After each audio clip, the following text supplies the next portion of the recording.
ক্ষেত্রে চলে যাচ্ছি, যাকে এই পর্যায়ে আমি বক্তব্য দেওয়ার জন্য আহ্বান জানাচ্ছি আজকের অনুষ্ঠানের উদ্বোধক অ্যাডভোকেট মিঠুন সাহাকে। ভাই মিঠুন সাহাকে আমি বক্তব্য দেওয়ার জন্য আহ্বান জানাচ্ছি।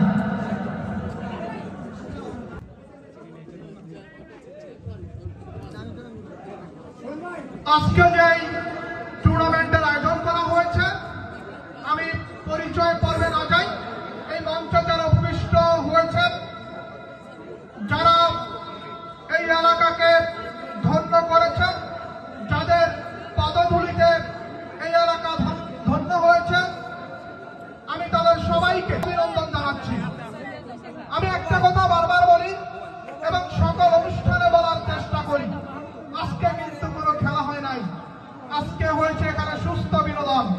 আজকে কিন্তু এখানে খেলা হয় নাই, আজকে হয়েছে আমাদের গোসাইরহাট উপজেলার যুব সমাজের একাংশের একতাবদ্ধতা।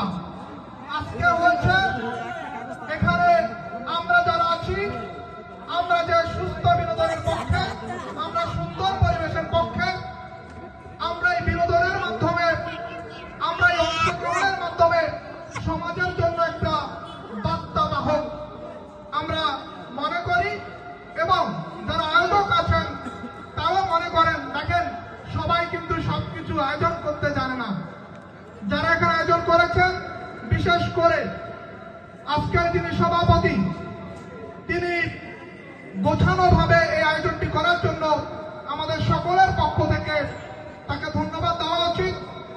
আমি জাস্ট একটা কথা বলবো যে আমরা যেন অসুস্থ বিনোদনে হারিয়ে না যাই, আমরা যেন এভাবে বারবার সুস্থ বিনোদনের ডাকে বারবার অংশগ্রহণ করি এবং সারা বাংলাদেশকে আমরা যেন জানাতে পারি আমাদের একটি উপজেলা রয়েছে, গোসাইরহাট উপজেলা। সেই উপজেলায় মাদক চলে না, সেই উপজেলায় জুয়া খেলা চলে না, সেই উপজেলায় ক্রিকেট, ফুটবল সহ সুস্থ বিনোদন চলে। ধন্যবাদ সকলকে। আমি সর্বশেষ ধন্যবাদ জানিয়ে শেষ করব আজকের যিনি প্রধান অতিথি, যার সাথে আমার অনেক আগ থেকে সম্পর্ক। তিনি শুধু রাজনৈতিক ব্যক্তি হিসেবে নন, তিনি কিন্তু মানুষ হিসেবে যথেষ্ট ভালো মানুষ। তিনি তার মূল্যবান সময় আমাদেরকে দিয়েছেন, যশোরগাঁওবাসীকে দিয়েছেন, আমাদের যে দুটি টিম রয়েছে সেই দুটি টিমকে দিয়েছেন। এজন্য তাকে অশেষ ধন্যবাদ জানিয়ে আমি আমার মতো করে শেষ করছি। আমি সর্বশেষ বলবো, যে কোনো ভালো প্রয়োজনে, যে কোনো সুন্দর উদ্যোগে আমি বারবার সাড়া দিতে চাই, বারবার অংশগ্রহণ করতে চাই।